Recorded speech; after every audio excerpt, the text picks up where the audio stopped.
Good morning and good afternoon. It is really a very special pleasure for me to be here with my good friend and colleague, Manan Ahmed Asif, a professor at Columbia University, where we have been colleagues, my professional home currently. And to have him here at the Asia Society, my former professional home, is kind of making those circles within circles come together, is something that Azra also talked about, because I used to be the president here, and I was just saying to the Consul General that I've had some wonderful trips to Pakistan, doing special exhibitions all the way from Mohenjo-daro and Harappa to, in fact, the Hanging Fire, which was a Salima Hashmi's very important contemporary show, and lots of wonderful programs. What we're going to do is that the book that, in fact, Manan has written, which is really, it's an important reason to do it after that incredible, performative, and wonderfully insightful conversation that we heard, is to kind of create a different lens on Lahore itself. So the book that we're going to discuss is called Disrupted City, Walking the Pathways of Memory and History in Lahore. So it is about Lahore, but it is not the history of Lahore. And I thought that was very important that you mentioned that. So let's get started. And to say that Disrupted City itself has a particular connotation that we are going to focus on Lahore, the place. And it's also, you said, walking the pathways, which is as much about you walking as well as the metaphorical walking the pathways. So tell me why this particular book is kind of similar to Azra asked the question, but Disrupted City, Memory and History in Lahore. Why this kind of a book and why now? Yeah, thank you. Thank you, first of all, for being in conversation with me. Thank you to LLF and Asia Society, and thank you, all of you, for being here. I think Azra Appa already mentioned this word, Shahr Ashob, which is a genre in Persian poetry, I would say, invented in Lahore in the 10th century, in the early 10th century, by a poet, Saad Salman, who was born in Lahore and loved Lahore and wrote about Lahore and his life there, and then ran afoul of the political upheaval and was imprisoned in actually pretty close to Rawalpindi. Rawalpindi didn't exist in that name by then. And so he wrote these sets of remembrances of Lahore. Lahore as he remembered it, Lahore as Lahore missed him, Lahore as it was interrupted in his daily life and how his life was interrupted because he was no longer in Lahore. So it's a genre and an affect and a history that I wanted to bring together in my own thinking about Lahore. Walking was a methodology that I utilized, but walking is also, as I mentioned in the book, is a part of the DNA of what it means to be Desi and South Asian, right? So we have the great walkers like Guru Nanak, right.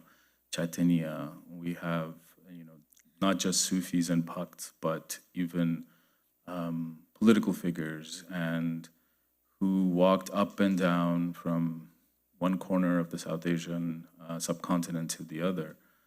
And I wanted to also think through that walking is a thing that creates a continuity to a disrupted past, to a past that is no longer accessible because of languages that have been partitioned, geographies that have been partitioned, families that have been partitioned.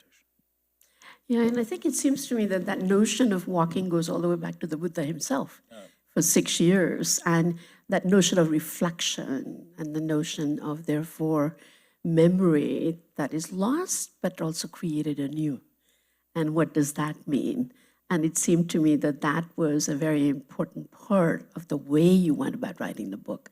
And yet, compared to your other books, which are, by the way, I mean, Manan is an amazing, amazing historian, as lots of people have said, one of the most outstanding historian. And I thought that William Dalrymple's a little saying that you were a historian flaneur par excellence. And Flaneur's Lahore is the title of this program. So those of you and all of us who don't know French, flaneur is actually a kind of a sophisticated walker, as it were, but in a very Anglo-Euro-American way. So it's nice to reclaim that you were reclaiming it as a South Asian tradition, not so much as a European tradition. But at the same time, I'm thinking about those words, historian walker, historian flaneur. And all your other books, Loss of Hindustan, The Invention of India, which was the book that I know best, but even the Book of Conquest, the Chachanama, which you did, and Where the Wild Frontiers Are, Pakistan and the American Imagination, very highly scholarly. At the same time, this book, Disrupt the City, is also very scholarly. And it's not just the footnotes, it's just the way you go at it, the way you talk about what's being written about in the 10th century, what's written in the 15th century, what's written in the 17th century. And it's not just about writing about Lahore, but also what's not written about. That becomes important. And at the same time, it's also personal. So tell me a little bit about your process of writing this that was different from your other books. And what did you learn in that process about a scholarly writing that's also very, very intensely personal? I guess I would characterize my work as I'm a historian of historians. I've written books about historians in the 13th century. I've written books about historians in the 17th century. And a large corpus of the intellectuals and individuals that I trace in this book are historians of Lahore, in Lahore, over a millennia, over 1,000 years. At the same time, I think you're right that this is, I am myself in exile, an immigrant to this country, partition. My parents were both migrants of various sorts. Their parents were migrants of various sorts. In a way, the histories of partition, or at least the histories of dislocation from one's home to one's everyday life, in my family goes back 3, maybe more generations. I can't trace it even longer than that. And I wanted to think about what, not just a particular partition, but histories of dislocations. Of partitions. Right. And how do I get to think through that archive? And how do I get to tell that story to people who may not be professional historians, may not be thinking about this interplay between history and memory, but who can affectively feel it because they come from partition households. And this isn't about subcontinent, it's the modern world as it's created after the First World War relies on partition as its fundamental political tool for the making of nations in some ways, yeah. Making of the modern world, right? Modern world, yeah. So the partitions and dislocations aren't unique to the subcontinent. Partitions and dislocations are very much part of what we are seeing in Palestine, what we're seeing in Iraq, what we're seeing in Iran, what we're seeing in Eritrea and Ethiopia. And these legacies should be put into conversation with each other if we are to understand the world that we are in 2025. And so I wanted my work to be felt intellectually based on the work I did, but also affectively based on how one remembers histories of these dislocations. And I think the interplay of memory and history, I think was very powerful in the way you go about writing this book. that sometimes what is memory is actually a created memory that may not be history. And sometimes it's a history forgotten that you have to reclaim. And that play seems to come up in sites when you talk about sites. Talk a little bit about the particular sites that made you feel that what was history was forgotten and what was memory was in fact a new imagination. This is, thank you. This is an incredibly vexed issue. A lot of historians who started thinking about memory as a scholarly enterprise began doing this in the aftermath of the Holocaust, when a collective people's lives were fundamentally dislocated and eliminated through violence. And so how does one remember that which has been annihilated? So one of the sites I talk about is Choburji in Lahore, which, if people here are familiar with it, which exists in 3 different layers of memory and history. So it exists as a icon of Lahore. People know about it. They can think about it in their mind when someone says the word. That location for a very long time was understood to be understood in a quote-unquote history of neglect, of abandonment. So it was Mughal, but which Mughal, when, why?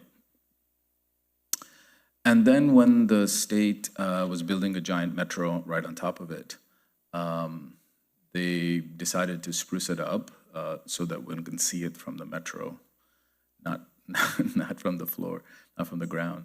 So this decided to, restore it, quote unquote, restore it. But this is where the history became problematic. This Choburji is again, I'm a historian, but I don't claim full knowledge. But Choburji is the only monument that I know of created by and dedicated to a woman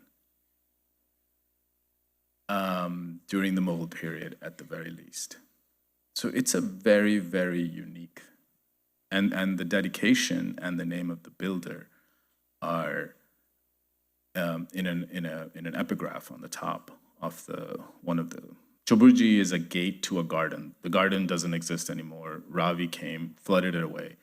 So it's just a fragment of a historical artifact. That fragment dislocated now from the agentive person, the woman, Zeb Nisa, who created it and then dedicated it to her companion. That fragment is then further dislocated by her name being replaced by the then mayor of Lahore, a male elite, and then triply dislocated by her own grave, her own gravesite in contemporary Lahore, which is also imagined to be not hers. So the monument itself rests between a history that does not want to claim the agentive nature of a woman, elite royal woman.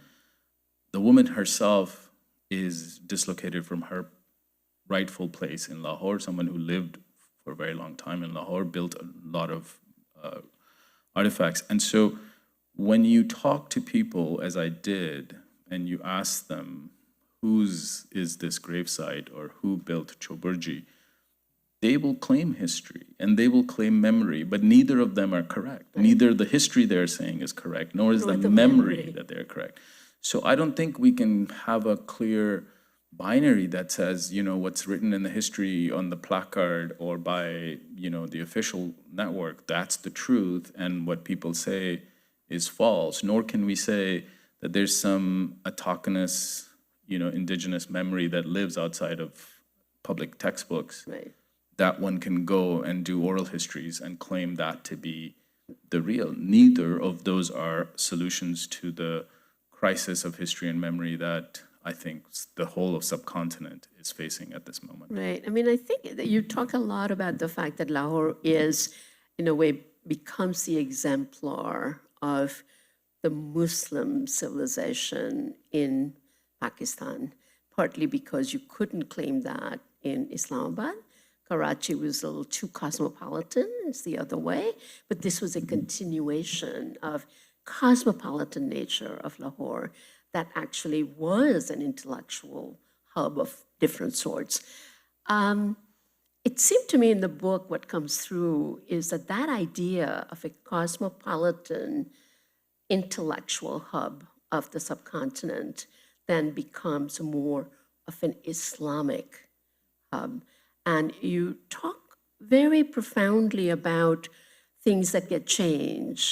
And as late as in the 19th century, people are talking about festivals that were celebrated by everybody, whether it was the Hindus and the Jains and the Sikhs and the Muslims and whatnot.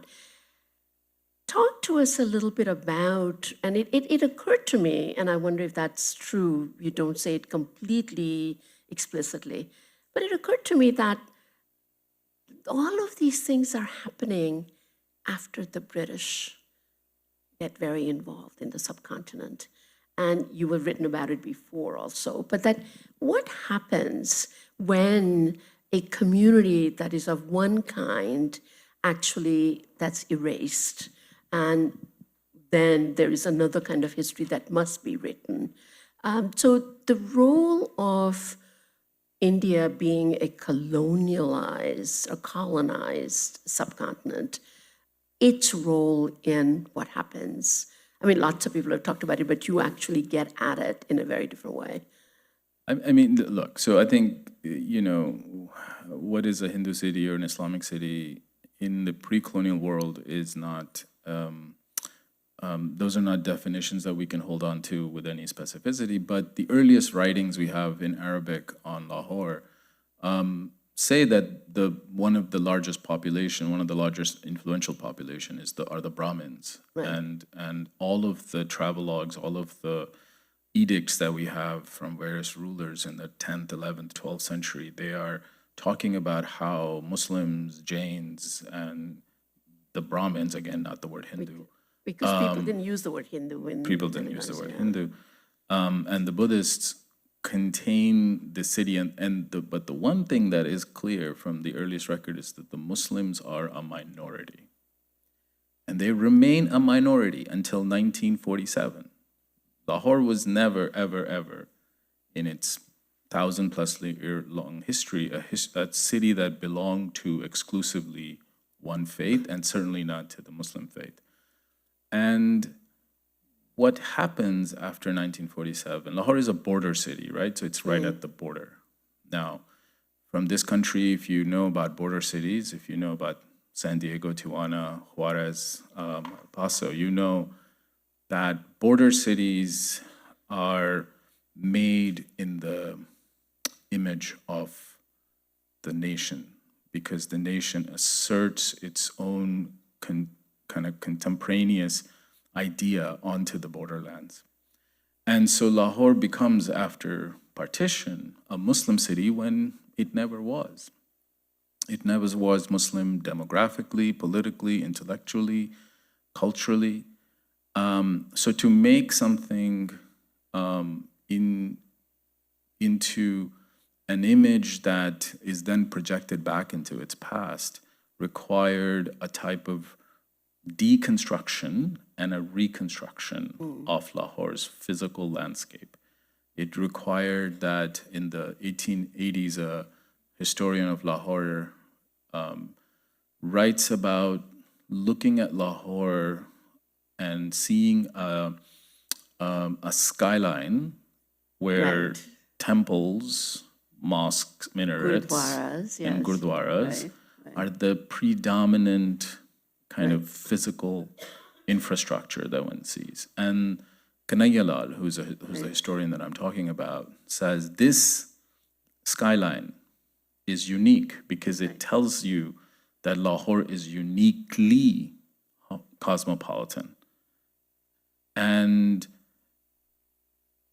after 1992, after the destruction of Babri Masjid, the destruction of temple infrastructure in Lahore, Jain Mandir being the most notable, but many, many other temples that had been sometimes left empty, but sometimes preserved, were eliminated from the landscape of Lahore.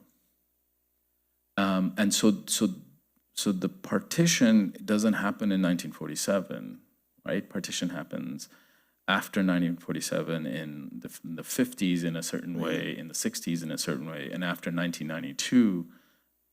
Chasm, that's very, Yeah.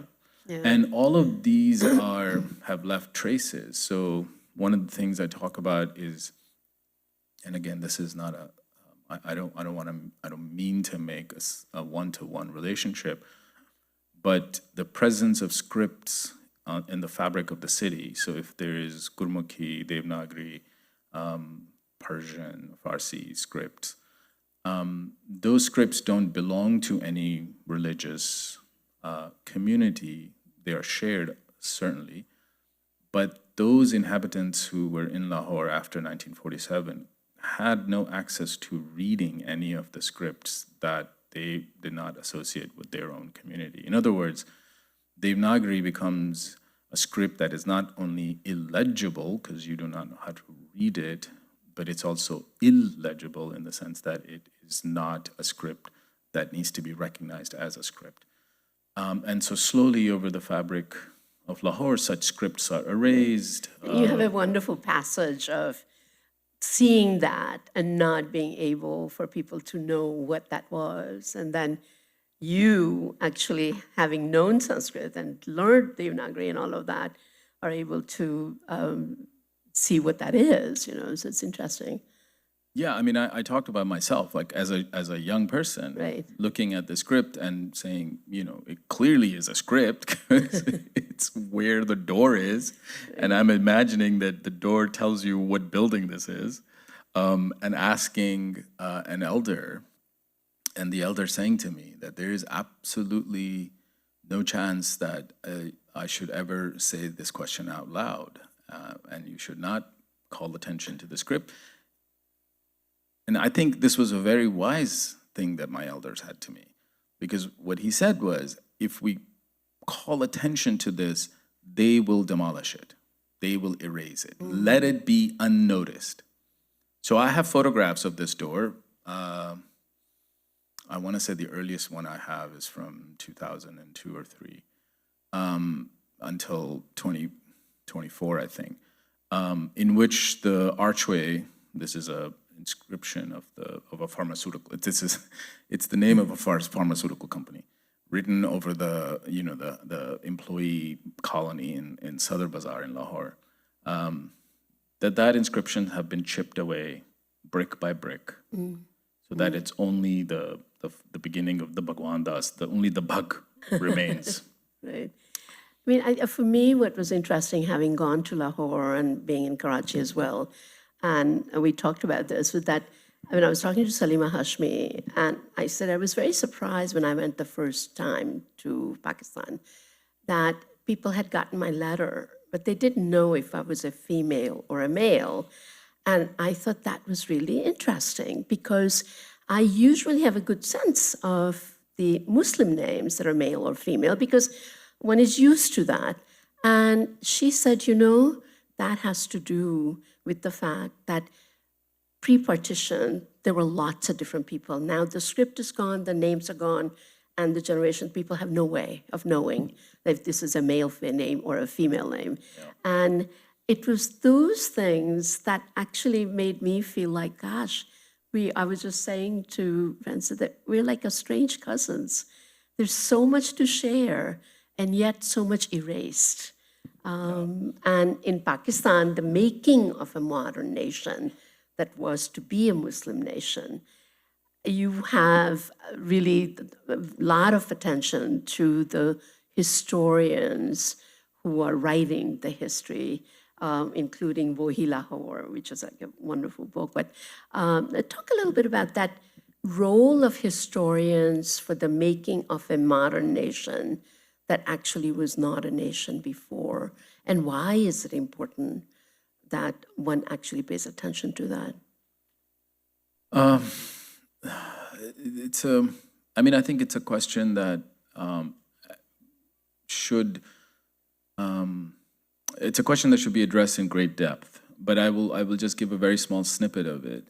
Part of this making of the nation was done by people who were IAS officers, who were bureaucrats, who were then put in the new nation of Pakistan, especially so this is, my stories are all centered on Lahore, who were put in charge of the cultural and the intellectual communities in Lahore. So Punjab University, the Secretariat, cultural attaches.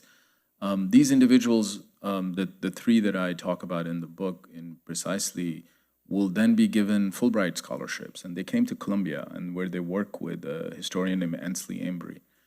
And Assam Ikram was one of them, who was a bureaucrat and who would then go on to write a kind of a trilogy on the Muslim civilization. The last part of the trilogy being on Pakistan, modern Pakistan.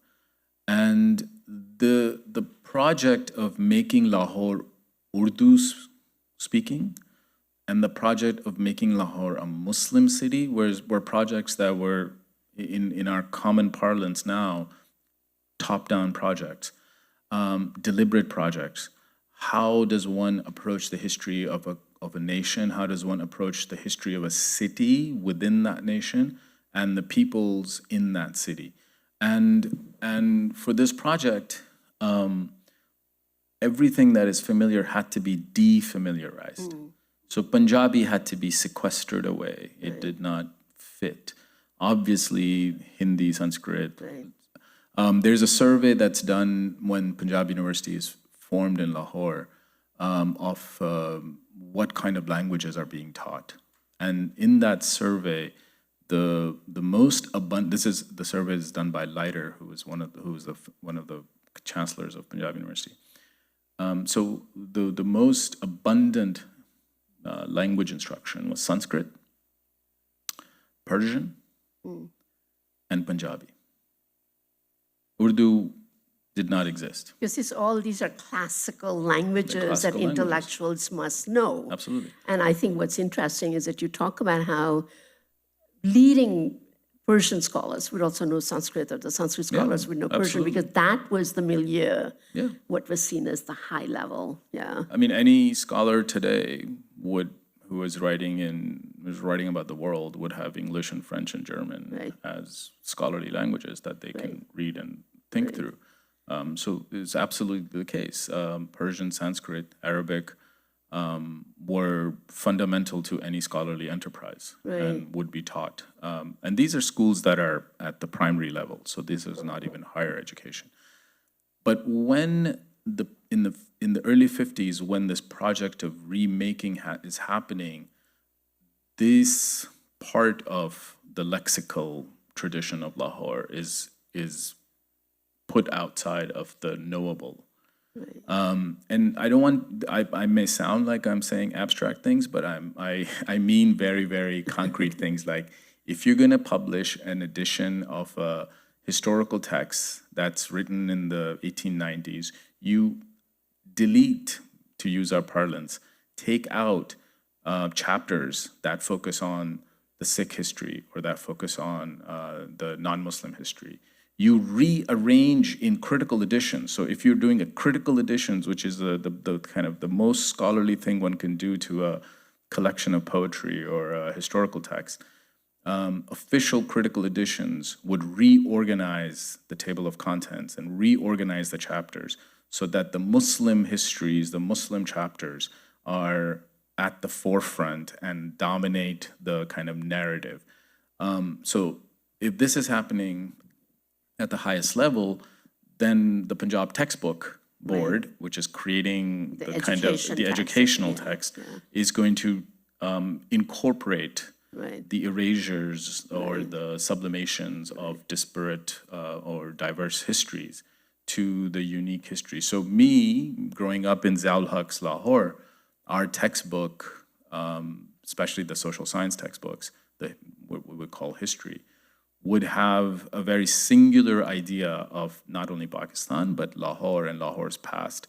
And things that I knew existed, like the festival of Madhulal Hussain, Mela Charaha, were considered to be un-Islamic, non-formative in the textbook versions of it. And my access to these histories was then considered to be, if I asked questions about it as a child to my teachers, was considered to be, out of step.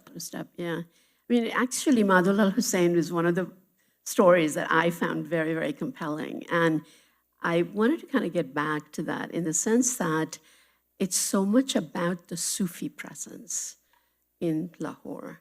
And some people have said that one of the things about South Asia and Islam in South Asia is that it was very inflected by the Sufi tradition that make it perhaps possible for more of these multiplicity of cultures that could coexist, as it was true not just in Lahore, in Gwalior, in Ahmedabad, the city that I come from.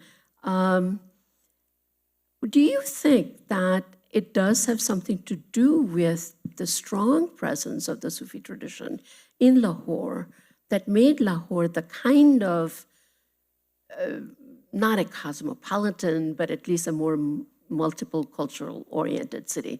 Yeah. I think nationalism on the world stage is 200 years old. Very young, I might say, compared to South Asian traditions, right? Yeah. So it's really nothing. So when we think about it in the longer, let's just say 1,000 years history, we don't even have to go longer than that.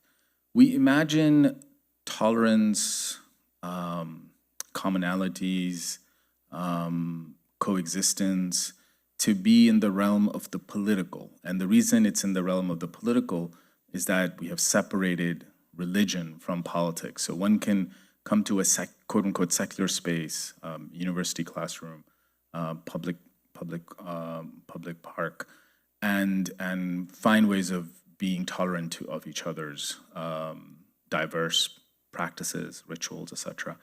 1,000 years, starting with, if we want to go back to 5,000, we can start with Buddha. Right. Actually, it's the sacral where coexistence and tolerance happens, not the political. That's the interesting thing about South Asia, I think, that coexistence is possible, multiplicity is the desired form. It's I would say it's arguably the mechanics of being sacral is to be tolerant. Not that we need to accommodate because someone is like, we need to change something in our theology in order to give someone else humanity. But that our theology rests on it's predicted by the fact that we grant humanity. And the political, on the other hand, is as a political has issues with it, and whether you're a Muslim king or a Hindu king or a Christian ruler, you participate in the unmaking of this tolerance as you may. Lahore, what's interesting about the 1,000 years of Lahore is that Lahore was always a place where politics, the political capitalness of it was subsumed under the sacral qualities of its learning, because it was always a city of learning. Learning, right. And learning went through the register of our spiritual relationship to the world, right? And so I think every account of Lahore from the 14th, 13th, 16th, whatever century I can point to, would highlight the presence of learned people. Those learned people would, maybe, yogis, they may be sadhus, they may be sants, they may be Sufis. But those learned people made Lahore, and in their habitations in Lahore's sacred landscape was shaped by those various learned And lots of different groups of people went there. It was not exclusive. I mean, it seems to me that one of the things that happens with the colonial period is this kind of almost artificial classification of people where one thing is privileged over all the others. And that creates a kind of issues of not coexistence, but separateness. Yeah, I mean, I think scholars like Mahmoud Mamdani and others have written about this kind of question of the divide and rule, right? And the division can be racial, it can be political, it can be ethnic, it can be religious. But what it does is that from a colonial perspective, from the perspective of the empire, the division allows the colonial ruler to mandate separation as the key to recognition. So you can only be recognized by your race exclusivity, as an yeah. exclusive in a delimited and miniaturized form. Right. And so any politics, any idea of community and self that says we belong to a group larger than whatever the skin is or our ethnicity is or our faith is a problem to the colonial state in any part of the world that has colonization. So this is, again, not unique to the subcontinent. Right. We have created a world in which we imagine that the Hindu-ness and the Muslimness of communities in the subcontinent are some kind of remarkably unique phenomena that cannot be ever overcome or overthought. And it's absolutely not the case historically for subcontinent or for any other part of the places, world. right.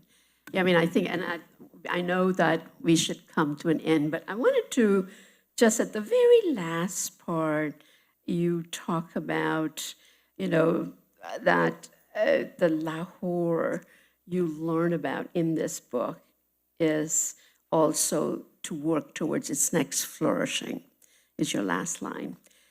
If you were to imagine Lahore in its next flourishing, what would you see?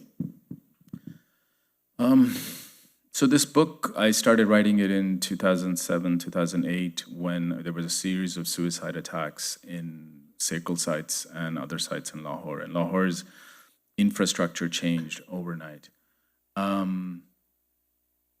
As I finished this book, Lahore has the worst air quality in the world. Lahore's water is inaccessible to the people who live in Lahore. And this is, before this current conflagration on the Indus Water Treaty. People who live in Lahore cannot eat, breathe, or drink.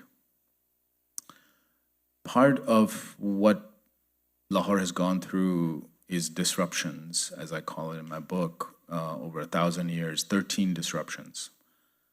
The current disruption is such that our climate disaster will make Lahore uninhabitable. As the UN has said, by 2050, large swaths of where Lahore is, over 300 million people will have to be refugees, climate refugees elsewhere, wherever that elsewhere is. Lahore sits at a crossroads where there is no Lahore possible if we do not radically change what we're doing at this moment in 2025. And I think one of the things that I've struggled with in this book is that while Lahore has always kept its name Lahore, Lahore's name has never been changed over 1,000 years, no matter who the ruler is, no matter how many times the city was destroyed and rebuilt. Which is really interesting, actually. It It's doesn't unique. happen always, yeah. It's unique, actually. I don't think Lahore can survive.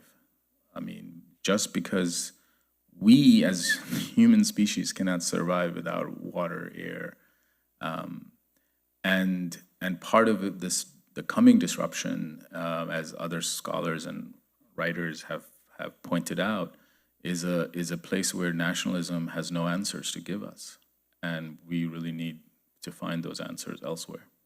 Which also is going to mean that somehow the limitations of nationalism are coming to actually haunt us, especially in the subcontinent, as we did today. It is a book worth reading and savoring. It will take you some time, but really pay attention, because it is one of the most thoughtful, personal, and intellectually stimulating book that you will ever read. With that, I'm going to open up, and we have just a little bit of time because Rachel told me that I must do some questions. So we will do just a few questions and still be on time. So take it away.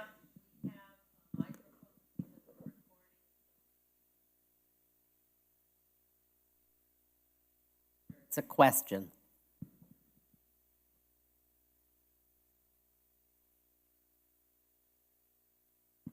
We can't see anybody. There you go. I am a partition survivor. I was very little when my parents moved from Lahore. My father was a station master in Lahore in 1947. So I have a story to tell about the railway system that the British had built and connected India. And that same railway became the escape for migrants when the riots broke out. I have multiple questions, but I'll only ask one or two. One is that... Just one, please. Just, okay. Just Well, because we can related. get a few more Yeah. questions, yeah. They're related, anyway. Yeah, I'm still not sure when I write my story, and I have made a short film, which is called Amritsar Junction, and it has won a few awards already in some festivals, and I'm trying to make a bigger film on the same subject. I'm still not sure how historians and people answer the question, how did the partition riot really start, with whom? And who advocated that the Punjab should go to Pakistan? And who started the riots first? Nobody wants to answer that because they say everything should be equal and neutral. And that's not true. So, and now the attacks still go on in India. And I wonder, as a historian, how is that going to be written in history? We just had a recent one in Kashmir. That's all. I think there are a number of historians who have written excellent books on history of Punjab, Ian Talbot, Ilyas Chatta, Yasmin Khan, who have pointed out that the vast amount of subjects of the British Empire who participated in the Second World War, when they came back, they were trained militias, often with guns availability, who were scattered all across North India. Most of the political organizations had armed wings, certainly Congress, Muslim League. And the question of who started violence and whether one community or the other is to be blamed is a question that elides the fact that this capacity of violence both originated from and was enabled by the colonial state. Now, within that framework, one can do the type of microhistory that you're thinking of, like what literally happens in Amritsar or in Lahore, where quote-unquote riots happen or not. And for that, I would refer you to, like I said, Ian Talbot or Ilyas Chatta's work. Thank you. Thank So, you. thank you. Another question. One more question? One more question. There's a hand over there.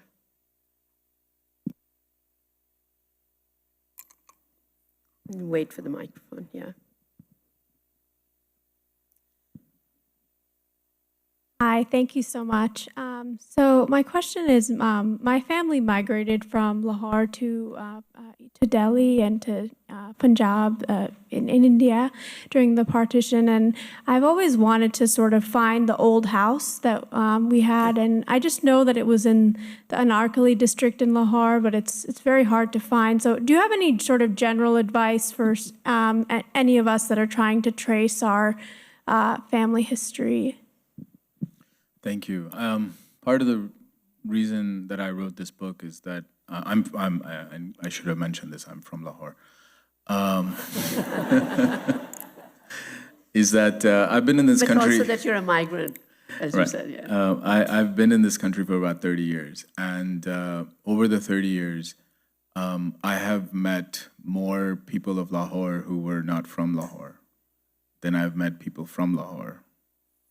And every single person I've met who was from Lahore but not from Lahore had an address and a story and a neighborhood.